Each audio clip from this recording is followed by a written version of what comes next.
Hello friends, welcome all on કૃષિ ભંડોળ. Good morning all of you friends. આજે કૃષિ ભંડોળ ફરી એક વખત તમારા માટે નવા ટોપિક સાથે અમે હાજર છીએ. ઓકે, તો આપણે અગાઉના ટોપિકમાં પણ ચર્ચા કરેલી હતી કે ક્લાસિફિકેશન ઓફ સીડ્સ. તો એ આપણે જે લેક્ચર હતો એમાં આપણે અલગ અલગ સીડના જે પ્રકારો હતા, જેમ કે ન્યુક્લિયસ સીડ છે, બ્રીડર સીડ છે, ફાઉન્ડેશન છે, સર્ટિફાઈડ સીડ છે, એ વિશે આપણે ડિટેલ્સમાં વાત કરી હતી. એના માટે કયા ટેગ યુઝ થાય છે એની પણ વાત કરી હતી. ઓકે, તો જે પણ વિદ્યાર્થીઓએ એ લેક્ચર ના જોયો હોય તો એ લેક્ચર પહેલાં જોઈ આવજો. ઓકે, તો હવે આજનો આપણો ટોપિક છે કે હાઇબ્રિડ જાતો હોય છે, હાઇબ્રિડ આપણે કંઈ પણ વેરાયટીઝ ડેવલપ કરવી હોય તો એનું આપણે બીજ ઉત્પાદન કેવી રીતે કરી શકીએ છીએ એના વિશેનો આપણો આજનો આ લેક્ચર છે. ઓકે, તો ફ્રેન્ડ્સ સ્ટાર્ટ કરીએ આપણે આજનો લેક્ચર. એની પહેલાં તમે આપણી ચેનલ કૃષિ ભંડોળ છે એને લાઇક કરો, શેર કરો અને સબસ્ક્રાઈબ કરો. ઓકે, તો ફ્રેન્ડ્સ આપણને ખ્યાલ છે કે પાકોમાં કંઈ પણ પાક હોય છે કે જેમાં કુદરતી અથવા કૃત્રિમ રીતે મોટા પાયા પર પરાગનયનની ક્રિયા એ થતી હોય છે, અને જો પરાગનયનની ક્રિયા થાય અને તેના દ્વારા જ આપણે એમાંથી નવી વેરાયટી હોય છે કે જે આપણે ઉત્પાદન કરી શકતા હોય છે. મોસ્ટલી આપણે હાઇબ્રિડ બીજ હોય છે એને ડેવલપ કરતા હોય છે, બરાબર છે. તો આપણે જે પણ હાઇબ્રિડ બીજ હોય છે કે જેનું આપણે ઉત્પાદન કરીએ એમાં સામાન્ય રીતે નર વંધવ્ય માદા જાત એટલે કે મેલ સ્ટરાઇલ લાઇન પર નર ફલિત જાત એટલે કે મેલ ફર્ટાઇલ લાઇનથી પરાગનયન દ્વારા પ્રથમ પેઢીનું જે બીજ ઉત્પાદન થાય તેને આપણે સંકર બિયારણ અથવા તો હાઇબ્રિડ બિયારણ કહેવામાં આવે છે. ઓકે, તો આપણા એક્ઝામમાં એવો આપણને ક્વેશ્ચન પૂછાઈ શકે કે હાઇબ્રિડ બીજ હોય છે એનું ઉત્પાદન કેવી રીતે કરવામાં આવે છે. તો કે હાઇબ્રિડ બીજના ઉત્પાદનમાં સામાન્ય રીતે જે નર વંધ્ય માદા જાત એટલે કે મેલ સ્ટરાઇલ, ઓકે, જે નર વંધ્ય હોય છે, મેલ સ્ટરાઇલ લાઇન હોય છે, એના પર આપણે નર ફલિત જાત એટલે કે મેલ ફર્ટાઇલ લાઇન હોય છે એના દ્વારા પરાગનયન કરવામાં આવે છે પ્રથમ પેઢીનું, અને ત્યારબાદ જે બીજનું ઉત્પાદન કરીએ છીએ એને આપણે હાઇબ્રિડ જાતો હોય છે કે જેનું બિયારણ આપણે કહેવામાં આવે છે, બરાબર છે. અને આ જે પણ હાઇબ્રિડ બીજ હોય છે તેનો આપણે ફક્ત એક જ વખત આપણે વાવેતર માટે ઉપયોગ કરી શકતા હોય છે.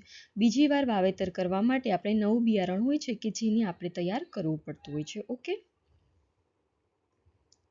તો હું તમને આમાં હાઇલાઇટ કરી દઉં આપણા exam point of view important હોય એ વસ્તુ, કે જેથી તમને આપણો આજનો આમાં પોઈન્ટ હું કરતા રહી ગયું છે કે જેના લીધે થોડુંક તમને ઇઝી નહીં રહે. ઓકે, એટલા માટે હું તમને હાઇલાઇટ કરી દઉં છું એક્ઝામ પોઈન્ટ ઓફ વ્યૂ જે પણ આપણે આમાં ઇમ્પોર્ટન્ટ હશે એને, કે જેથી તમને ખ્યાલ આવે. ઓકે, તો આપણે આમાં જે છે એમાં ફર્સ્ટ આપણે મેઇન યાદ રાખવાનું એ છે કે હાઇબ્રિડ જે બીજ છે, આ જે સંકર બિયારણ હોય છે એને આપણે મેલ સ્ટરાઇલ લાઇન અને મેલ ફર્ટાઇલ લાઇન દ્વારા આપણે પ્રોડ્યુસ કરતા હોઈએ છીએ, બરાબર છે. અને આ જે હાઇબ્રિડ બિયારણ હોય છે એનો આપણે એક જ વખત યુઝ કરી શકીએ છીએ, બરાબર છે. ત્યારબાદ આપણે વાત કરીએ કે પ્રમાણિત કક્ષાનું જે હાઇબ્રિડ બિયારણ હોય છે એના ઉત્પાદન કરવા માટે વિવિધ પ્રકારની નર વંધ્ય માદા જાતો એટલે કે મેલ સ્ટરાઇલ લાઇન હોય છે, બરાબર છે, અને એનો ઉપયોગ કરવામાં આવે છે. તો જેમ કે બાજરા છે, મકાઈ છે, જુવાર છે, સૂર્યમુખી છે, આ જે પાકો હોય છે એમાં શું છે તો કે સાયટોપ્લાઝમિક મેલ સ્ટરાઇલ માદા લાઇનનો મોટા પાયા પર હાઇબ્રિડ બિયારણ ઉત્પન્ન કરવા માટે ઉપયોગમાં આવે છે. એટલે કે આ જે બાજરા, મકાઈ, જુવાર, સૂર્યમુખીના જે પાકો છે એમાં સાયટોપ્લાઝમિક મેલ સ્ટરાઇલ લાઇન હોય છે કે જેનો યુઝ થતો હોય છે, બરાબર છે. આ ઉપરાંત દિવેલાના પાકમાં પિસ્ટિલેટ લાઇન એટલે કે 100% માદા લાઇન. ઓકે, પિસ્ટિલેટ એટલે શું છે તો કે 100% માદા લાઇન. ઓકે, એક સેકન્ડ. 100% માદા લાઇન. અને કપાસનો જે પાક હોય છે એમાં શું છે મિકેનિકલ પદ્ધતિથી નર એટલે કે એન્થરને દૂર કરીને માદાને નર વિહોણી બનાવી અને હાઇબ્રિડ બિયારણ હોય છે કે જે તૈયાર કરવામાં આવતું હોય છે. ઓકે,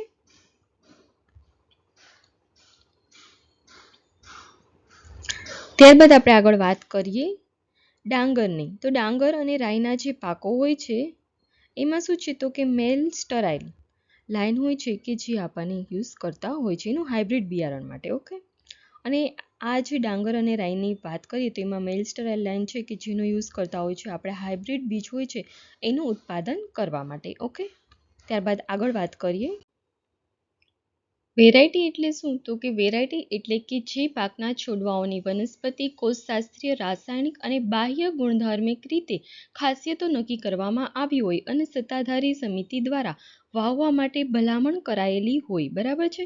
અને તેના બીજમાંથી ઉત્પન્ન થયેલ બિયારણમાંથી ઉત્પન્ન થયેલા છોડ નક્કી કરેલી ખાસિયતો જાળવી રાખતા હોય તો તેવા છોડને આપણે વેરાયટી તરીકે ઓળખીએ છીએ. ઓકે, તો ફ્રેન્ડ્સ, આ થોડી ડેફિનેશન છે એ કોમ્પ્લિકેટેડ જેવી તમને લાગતી હશે. ઓકે, બટ ડોન્ટ વરી, હું તમને સિમ્પલ લેંગ્વેજમાં સમજાવું છું. વેરાયટી એટલે શું? તો કે વેરાયટી એટલે કોઈ પણ છોડ હોય છે એની વનસ્પતિ હોય કે કોષશાસ્ત્રીય હોય કે રાસાયણિક અને બાહ્ય જે ગુણધર્મો હોય છે એ આપણને સારા લાગતા હોય તો જ એ આપણે છોડને એક નવી વેરાયટી તરીકે ડેવલપ કરવા માટે પસંદ કરતા હોઈએ છીએ. બરાબર છે?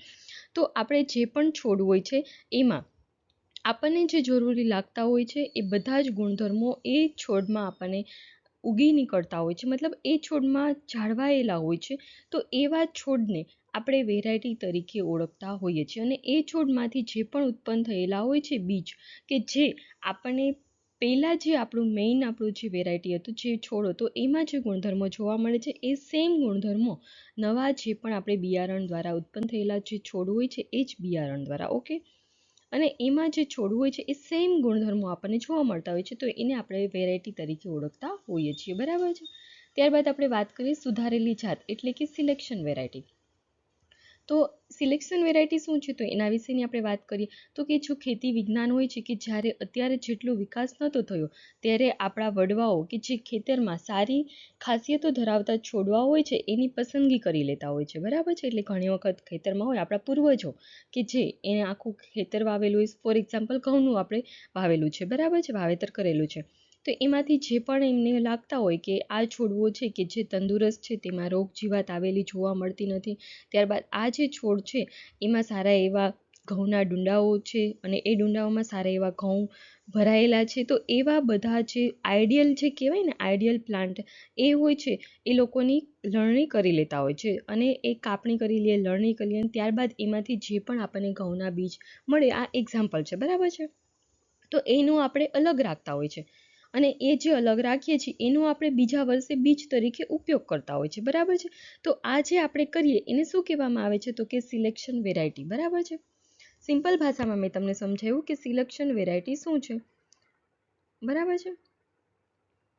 તમને હાઇલાઇટ કરી આપું એ સિલેક્શન વેરાયટી. આપણે સિલેક્શન કરેલું છે, આપણે જે પણ ખેતરમાં પાક ઉગી નીકળ્યો છે, વાવેલો છે આપણે, એમાંથી સારા ગુણધર્મો ધરાવતા છોડ હોય છે એને આપણે અલગ તારવી લઈએ અને એ જે છોડ હોય છે એમાંથી બીજ મેળવી લઈએ અને એની આપણે નેક્સ્ટ યર આપણે એનું વાવેતર કરીએ તો એને આપણે સિલેક્શન વેરાયટી તરીકે ઓળખીએ છીએ. બરાબર છે? ત્યારબાદ છે આપણે પસંદગીના જે આ પદ્ધતિ હોય છે એનો વ્યાપ વધારી અને આ રીતે એકઠા થયેલા જે સારા બીજ હોય છે અથવા તો જે સ્થાનિક જાતો હોય છે એની સાથે વાવીને આ જે સ્થાનિક જાતો કરતાં કેટલા સારા ગુણ ધરાવે છે એની આપણે ચકાસણી કરવામાં આવે. મતલબ કે નોર્મલી આપણે જે પણ વાવતા હોઈએ છીએ એ પાક તો આપણે વાવીએ છીએ, બરાબર, તેની સાથે આપણે જે આ સિલેક્ટ કરેલા હોય છે બીજ કે જે આપણે અલગથી ગોતીને તારવી રાખ્યા છે ને પછી એને ઉગાડીએ અને પછી આપણે બેનું એનાલિસિસ કરીએ કે કયું વધુ સારું હોય છે. બરાબર છે? તો આ જે સ્થાનિક બીજ હોય છે કે જે એની સાથે આપણે જે ચૂઝ કરેલા, જે સિલેક્ટ કરેલ વેરાયટીના બીજ જે વાવતા હોય છે એમાંથી કયું વધુ સારું છે એની આપણે ચકાસણી કરવામાં આવતી હોય છે અને જો તેમાં સ્થાનિક બીજ કરતાં આપણું બીજ હોય છે કે જે આપણે અલગ તારવેલું હતું અને એ આપણે સારા કેરેક્ટરિસ્ટિક ધરાવતો, ગુણધર્મો ધરાવતો આપણને જોવા મળે તો એ આપણે શું છે? તો કે એને આપણે સુધારેલી જાત તરીકે ઓળખીએ છીએ. બરાબર છે? એટલે કે સિલેક્શન વેરાયટી. અને આ તરીકે ઓળખ અને અલગ નામ આપીને આપણે નવી જાત બહાર પાડવામાં આવે છે. મતલબ આપણે જે પણ અત્યારે નવી જે સિલેક્શન વેરાયટી કરી, બરાબર છે, એ જે સિલેક્શન વેરાયટી હોય છે એનું નામ અલગ રાખી દેવાનું અને નવી જાત બની જાય છે કે જે સુધારેલી જાતનું સિલેક્શન વેરાયટીનું બીજ 1 વર્ષ બીજ હોય છે જે એ શું છે 1 વર્ષે ખરીદ્યા બાદ વર્ષો તેમાંથી ઉત્પન્ન થતા બીજનો બિયારણ તરીકે ઉપયોગ થઈ શકે છે. આપણે હાઇબ્રિડમાં જોયું કે જેમાં એક જ વખત આપણે વન ટાઈમ યુઝ કરી શક્યા હતા, પરંતુ આ જે સિલેક્શન વેરાયટી છે એનું બીજ હોય છે એ એક કરતાં વધારે વર્ષ સુધી આપણે તેનું યુઝ કરી શકીએ છીએ. બરાબર છે? તો આ સિલેક્શન વેરાયટી શું છે એ તમને સમજાઈ ગયું વ્યવસ્થિત રીતે? જો ના સમજાણું હોય તો પણ હું ફરીથી તમને સમજાવી દઉં. બરાબર છે?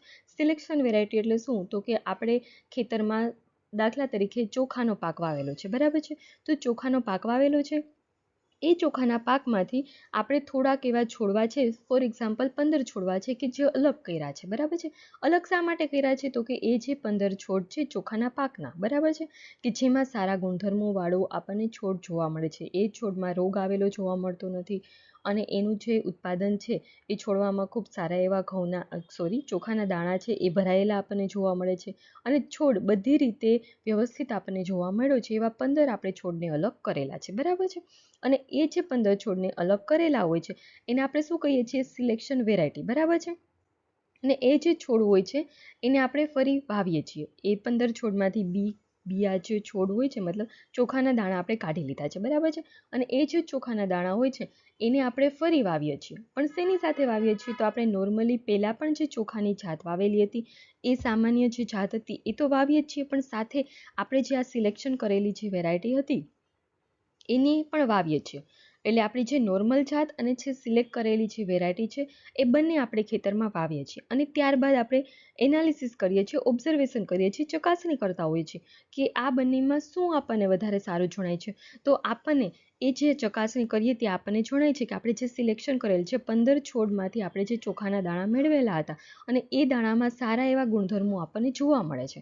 અને આ જે સારા ગુણધર્મો આપણને જોવા મળે છે એને આપણે એક નવી જાત તરીકે એક નવું નામ આપી દેવાનું અને નવી જાત આપણે એને ડેવલપ કરેલી કહેવામાં આવે છે. અને આ જે હોય છે જાત એને આપણે શું કહીએ છીએ? તો કે સુધારેલી જાત તરીકે ઓળખતા હોઈએ છીએ, બરાબર છે. અને આ જે જાત તરીકે આપણે ઓળખતા હોય છે એનું શું હોય? તો કે એક જ આપણે એ જે જાત હોય છે ત્યારબાદ વર્ષો વર્ષ આપણે એમાંથી જાત ઉત્પન્ન બીજી કરી શકતા હોય છે અને બીજનું વાવેતર પણ કરી શકતા હોઈએ છીએ. ઓકે, આપણે આગળના જે હતું સ્લાઇડ એમાં આપણે વાત કરી કે સિલેક્શન વેરાયટી શું છે, બરાબર છે. તો હવે આપણે વાત કરશું વધુ ઉત્પાદન આપતી જાત એટલે કે હાઈ યીલ્ડિંગ વેરાયટી, બરાબર છે. તો એના વિશેની આપણે વાત કરીએ અને ત્યારબાદ આપણે વાત કરીએ કમ્પોઝિટ વેરાયટી કોને કહેવામાં આવે છે એની. ઓકે, તો આ જે હાઈ યીલ્ડિંગ વેરાયટી છે કે જે અનુકૂળ ખાસિયતો અને ચોક્કસ ગુણધર્મો વાળી બે જે જાતો હોય છે એનું સંકર કરીને એટલે કે એનું મિશ્રણ કરીને આપણે નવી ગુણધર્મો ધરાવતી જાતો હોય છે એ વિકસાવવામાં આવતી હોય છે, બરાબર છે. એટલે કે હાઈ યીલ્ડિંગ વેરાયટી છે કે જે અનુકૂળ ખાસિયતો અને ચોક્કસ ગુણધર્મો વાળી જે બે જાતો હોય છે એનું સંકર કરીને બીજ ઉત્પન્ન કરવાની જે પદ્ધતિ હોય છે એને આપણે સંકર જાત તરીકે ઓળખતા હોઈએ છીએ સામાન્ય રીતે. અને સંકર કરી લીધું ત્યારબાદ 5 થી 6 પેઢી સુધી અનુકૂળ ખાસિયતોવાળા છોડ હોય છે કે જે પસંદ કરી અને સ્થાયી જાત બનાવવામાં આવતી હોય છે, બરાબર છે. અને આ જે સ્થાયી જાત હોય છે એમાં તે જાત કરતાં જુદા લક્ષણોવાળા છોડ હોય છે એ આપણને જોવા મળતા હોતા નથી, બરાબર છે. અને પરિણામે આવું બીજા 3-4 વર્ષ સુધી વાવેતર માટે આપણે વાપરી શકીએ છીએ. આ જે હાઈ યીલ્ડિંગ વેરાયટી છે એ બીજા 3-4 વર્ષ સુધી આપણે વાવેતર માટે ઉપયોગમાં કરી શકતા હોય છે, બરાબર છે. ખળામાં કે ઘરની જુદી જુદી રીતે મિશ્રણ થતું હોવાથી ચોથા કે 5મા વર્ષે નવું શુદ્ધ બિયારણ મેળવી આપણે વાવેતર કરવું જોઈએ, બરાબર છે. અને આ રીતે જે વિકસાવેલી જાતો હોય છે કે તેથી વધુ ઉત્પાદન અવશ્ય મળે છે અને તેથી આ જે જાતો હોય એને આપણે શું છે? તો કે હાઈ યીલ્ડિંગ વેરાયટી તરીકે ઓળખતા હોઈએ છીએ, બરાબર છે.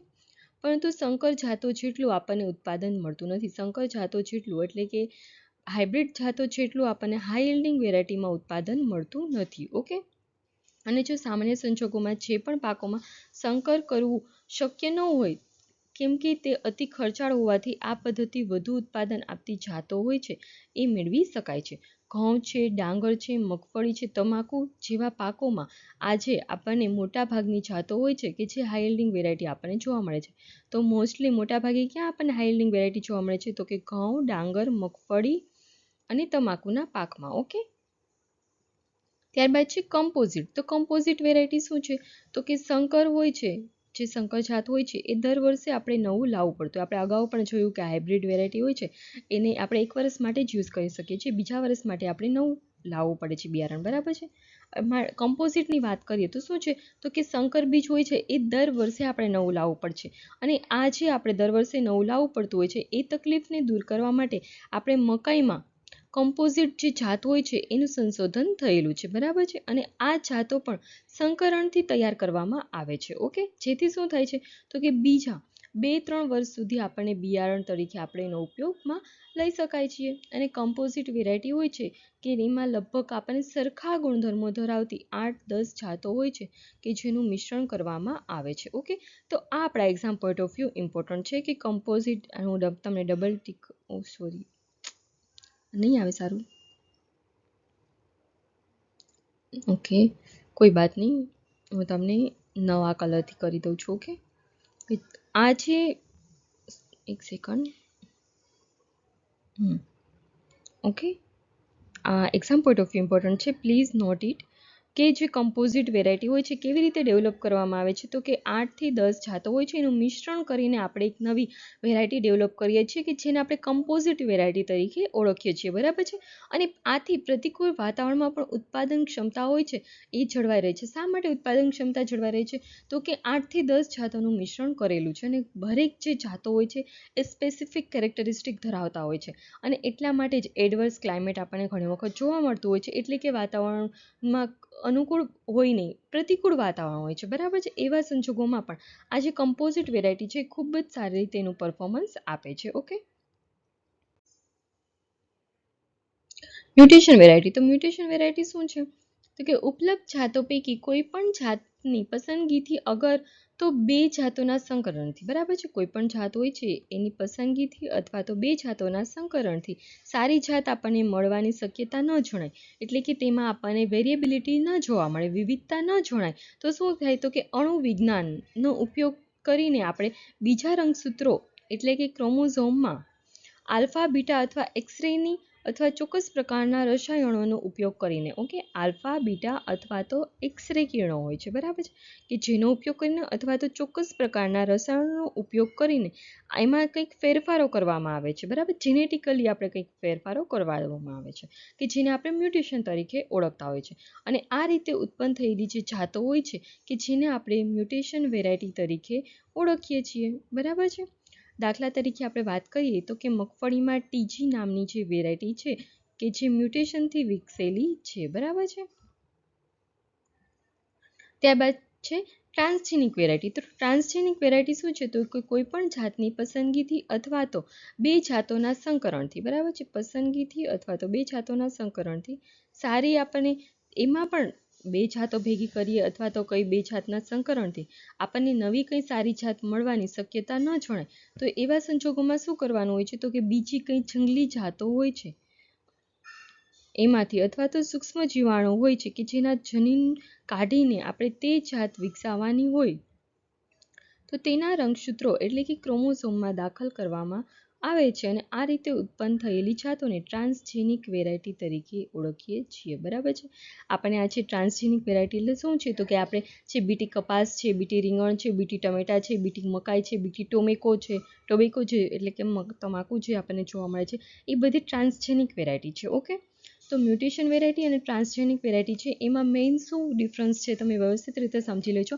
મ્યુટેશન જે પણ વેરાયટી છે એમાં આપણે આલ્ફા, બીટા, એક્સરે જેવા કિરણો અને ચોક્કસ પ્રકારના જે કેમિકલો હોય છે એનો ઉપયોગ કરીને આપણે જે રંગસૂત્ર હોય છે કોઈ પણ વેરાયટીના એમાં આપણે ફેરફાર કરીએ છીએ. બરાબર છે. પરંતુ જ્યારે આપણે ટ્રાન્સજેનિક વેરાયટીની વાત કરવામાં આવે છે તો એમાં શું છે, તો કે એમાં જે સૂક્ષ્મ જીવાણુ હોય છે અથવા તો કોઈ જંગલી બીજી જાતોના રંગસૂત્રો હોય છે એમાં એ સૂક્ષ્મ જીવાણુના ઉપયોગથી શું આપણે રંગસૂત્રો હોય છે એમાં ફેરફાર કરીએ છીએ. મતલબ કંઈ પણ વેરાયટી હોય છે એના રંગસૂત્રોમાં ફેરફાર કરીએ છીએ. કેવી રીતે કરીએ છીએ, તો કે બીજા કંઈ જંગલી જાતો હોય છે અથવા તો સૂક્ષ્મ જીવાણુ હોય છે કે જેનો ઉપયોગ કરીને આપણે નવી વેરાયટી ક્રોમોઝોમમાં, એટલે આપણે જે રંગસૂત્ર હોય છે વેરાયટીનું એમાં આપણે દાખલ કરતા હોય છે અને નવી ટ્રાન્સજેનિક વેરાયટી કરીએ છીએ.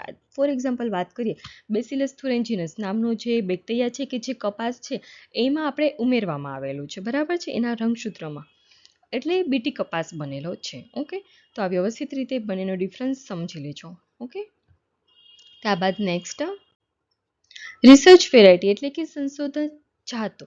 તો આપણે અનેક પાકો હોય છે કે જેના બિયારણોમાં ખાસ કરીને આપણે વાત કરીએ તો શાકભાજી છે, ફૂલો છે, ફળફળાદી છે કે જેમાં મલ્ટીનેશનલ જે કંપનીઓ હોય છે એ શું કરે છે, તો કે પોતાના રિસર્ચ દ્વારા જ વેરાયટી હોય છે એ સંશોધિત કરે છે અને બજારમાં મૂકતા હોય છે. બરાબર છે. અને ખેડૂતો હોય છે એ આવી વેરાયટી હોય છે એનું સારી રીતે એક્સેપ્ટ પણ કરતા હોય છે અને એના ખેતરમાં વાવતા પણ હોય છે. બરાબર છે.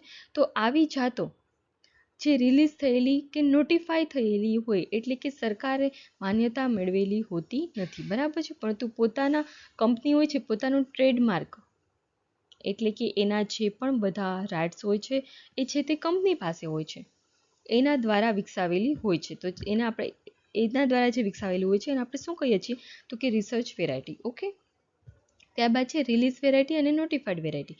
તો કે કોઈ પણ વેરાયટી હોય છે કે જે રિલીઝ કરવાની અને નોટિફાઈડ કરવાની, એ બંનેમાં ફરક છે, બરાબર છે. તો જો બિયારણનો જે કાયદો હોય છે એટલે કે સીડ એક્ટ, બરાબર છે, કે જેના દ્વારા શું જોગવાઈ થયેલી છે કે સેન્ટ્રલ સીડ કમિટી અથવા તો રાજ્ય સીડ સમ કમિટી જો જાતો જે પણ વેરાયટીઝ હોય છે એ રિલીઝ કરવાની સત્તા ધરાવે છે. કોની પાસે સત્તા રહેલી છે તો કે સેન્ટ્રલ સીડ કમિટી અથવા તો રાજ્યની જે રાજ્ય કક્ષાએ જે પણ સીડ કમિટી હોય છે એ લોકોની નવી વેરાયટી હોય છે એ રિલીઝ કરવાની સત્તા હોય છે, બરાબર છે.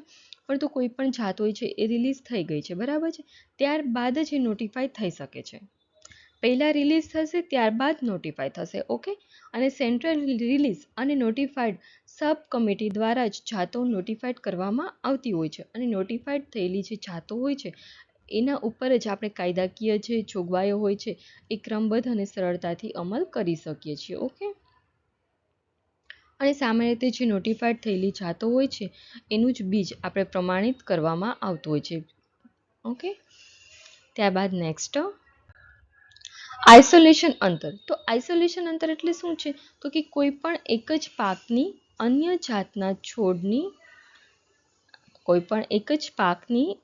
જાતના છોડની પરાગરજ દ્વારા થતું ફલનીકરણ કે જે જાતની જનનિક શુદ્ધતાને ગંભીર રીતે અસર કરતું હોય, બરાબર છે. એટલે કે કોઈ પણ એક જ છોડ હોય છે, એક જ પાકની જ્યારે બે જાતો હોય છે એના વચ્ચે આપણે સંશોધનના આધારે નિયત કરાયેલું જે અંતર હોય છે કે જે જાળવીને વાવણી કરવાથી અથવા તો તેના વાવેતરનો સમયગાળો એ અલગ અલગ રાખવામાં આવે છે કે જેનાથી બીજ ઉત્પાદન પ્લોટના પાકમાં ફળ ફૂલ આવે ત્યારે અન્ય જાતના ફૂલના કોઈ પણ તેનું ધ્યાન રાખવામાં આવે છે. અને આથી જે નવી જાતો હોય છે એમાં ફલિનીકરણ થતું હોય છે કે જેને આપણે અટકાવી શકીએ છીએ. અને આ જે આખી પ્રોસિજર બનતી હોય છે એને આપણે શું કહીએ છીએ તો કે આઇસોલેશન અંતર કહેવામાં આવે છે, બરાબર છે. તો આઇસોલેશન અંતર શું છે, ઇન શોર્ટમાં જો હું તમને સમજાવું તો કે એક જ પાક હોય છે, બરાબર છે. ફોર એક્ઝામ્પલ વાત કરીએ રીંગણનો પાક છે, તો રીંગણના પાક હોય છે એની બે અલગ અલગ જાત આપણે કહીએ. એક એક્ઝામ્પલ, એક પૂસા પર્પલ લોંગ અને એક છે પૂષા લોંગ. ઓકે, એક પર્પલ લોંગ છે અને એક પૂષા લોંગ છે, બંને રીંગણાની જાત છે, બરાબર છે, કે જે એક જ પાક છે રીંગણાનો અને બે અન્ય જાતની છોડ હોય છે, બરાબર છે. તો શું થાય છે તો કે એની જે પરાગરજ દ્વારા જે ફલિનીકરણ થતું હોય છે, બરાબર છે, તો શું કરે તો કે એ જે જીનેટિક પ્યુરિટી હોય છે એને અસર કરતું હોય છે, મતલબ કે એમાં જે જનનિક શુદ્ધતા હોય છે એ જળવાઈ રહેતું ના હોય. એટલા માટે આપણે શું કરવાનું હોય છે તો કોઈ પણ એક જ પાક હોય છે, આપણે એના બે જાતો હોય છે, આપણે વાત કરીએ પૂષા પર્પલ લોંગ અને પૂષા લોંગ, બરાબર છે, એના વચ્ચે આપણે સંશોધન કરવાનું અને એના દ્વારા આપણે એવું જોવાનું કે કેટલું આપણે અંતર એકબીજા વચ્ચે જાળવી રાખીએ કે જેથી બંનેનું આપણે વાવેતર કરીએ ત્યારે એમાં જે જનનિક શુદ્ધતા હોય છે જે અસર કરતી હોય છે, ગંભીર રીતે જ અસર કરતું હોય છે, એટલે કે જનનિક શુદ્ધતા જળવાઈ રહેતી ના હોય તો શું કરીએ એટલું કયું અંતર રાખીએ તો બંને વચ્ચેની જે જનનિક શુદ્ધતા હોય છે એ જળવાઈ રહે, બરાબર છે. અને આ જે આપણે વાવણી કરતા હોઈએ છીએ અથવા તો એ જે સમયગાળો હોય છે એ તો કાં તો એક સ્પેસિફિક ડિસ્ટન્સ હોય છે અથવા તો સમયગાળો હોય છે કે આ વાવેતરનો સમયગાળો આપણે આમ તેમ બદલી શકતા હોઈએ છીએ, બરાબર, બે મતલબ જાતો વચ્ચેનું. અને એનાથી આપણે જ્યારે પણ બીજ ઉત્પાદન કરતા હોય છે ત્યારે ફળ ફૂલ આવે અથવા તો અન્ય કોઈ પણ જાતનું ફળ ફૂલ હોય છે એનું ધ્યાન રાખવામાં આવે અને આ જે જાત હોય છે એ ફલિનીકરણ હોય છે અટકાવી શકે. ઇન શોર્ટ, આઇસોલેશન ડિસ્ટન્સ એટલે શું છે તો કે જ્યારે એક જ પાકની બે અલગ અલગ જાતો હોય છે એના વચ્ચે આપણે સ્પેસિફિક ડિસ્ટન્સ રાખવાનું હોય છે, એને આપણે શું કહીએ છીએ આઇસોલેશન અંતર. અને એ ડિસ્ટન્સ શા માટે રાખવાનું હોય છે તો કે જો બંને પાસે ઉગાડીએ તો શું થાય, એનું ફલિનીકરણ થઈ જાય એકબીજા જાતોનું, બરાબર છે, એકબીજા જોડે. એના લીધે જે જીનેટિક પ્યુરિટી હોય છે એ જળવાતી નથી.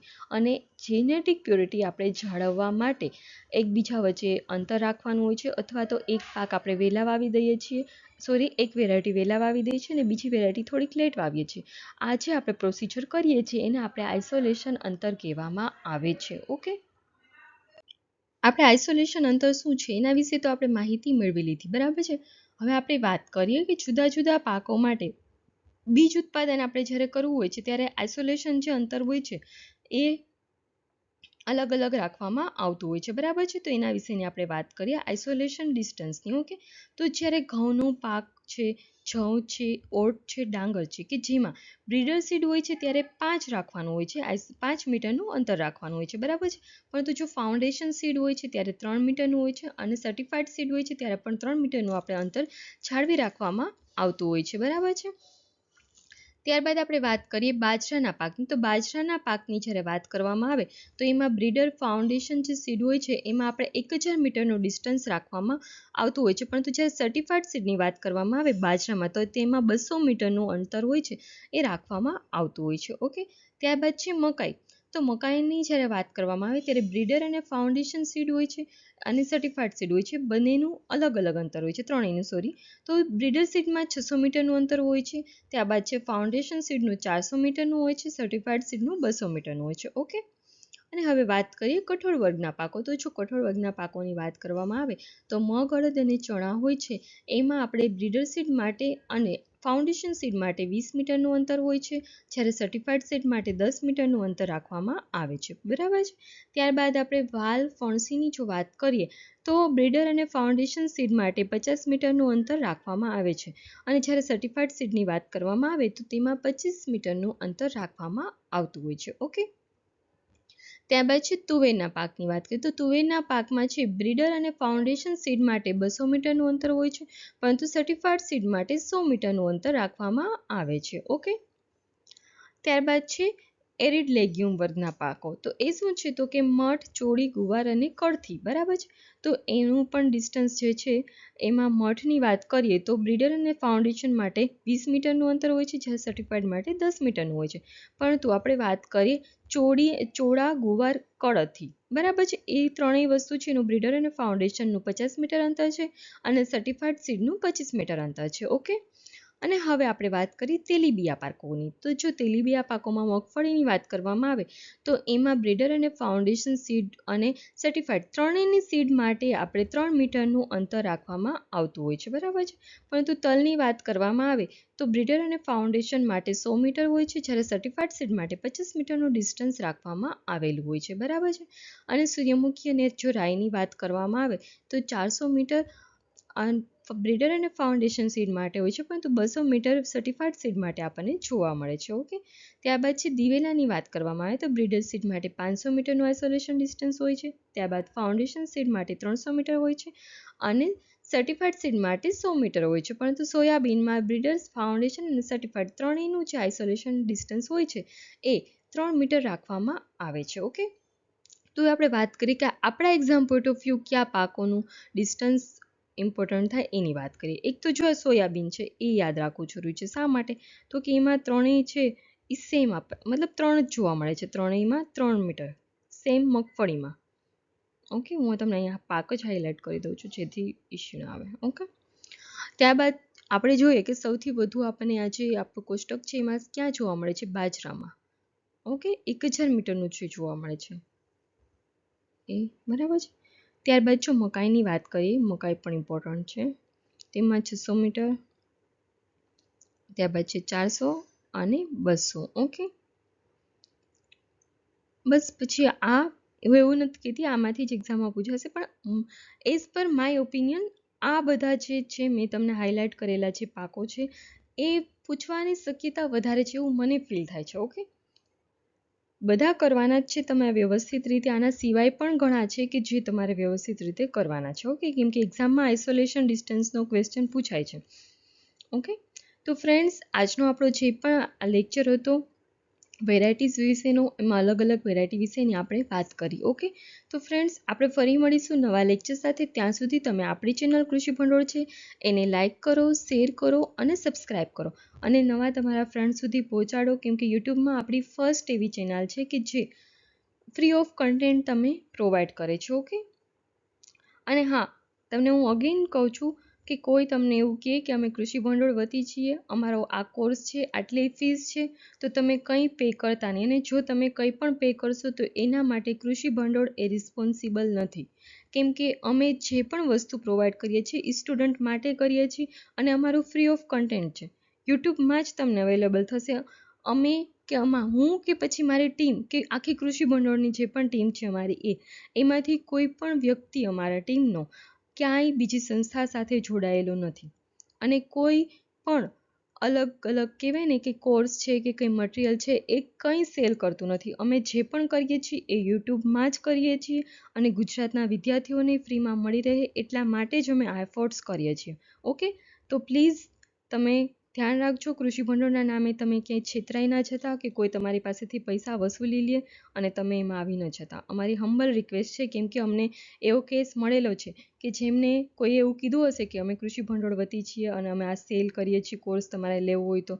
પણ અમે કોઈ પ્રકારનો કોર્સ સેલ કરતા નથી. અમે ફ્રી ઓફ કન્ટેન્ટ માત્ર ને માત્ર યુટ્યુબમાં જ પ્રોવાઈડ કરીએ છીએ, બાકી ક્યાંય પણ અમે કશું કરતા નથી. ઓકે, તો please note it. Okay, thank you.